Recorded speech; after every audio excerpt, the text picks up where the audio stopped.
How to use XP doublers in Brawl Stars. Of course, first things first is make sure that you're currently running the latest version of Brawl Stars so that you will have this kind of feature. Next thing to do is head straight to the shop menu or on the shop option, which is located at the left portion of your screen. And once you're here, all you have to do is just scroll all the way to the right till you find option on daily freebie on XP doublers. Now, Brawl Star does not have a feature in which you can store up to any kinds of items from your inventory.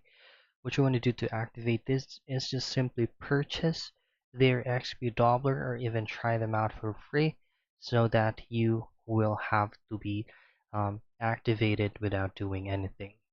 So as you can see, they have a certain cooldown time such as 15 hours and a minute, so you can only use this once. And that is how you activate or you use XP doublers in Brawl Stars.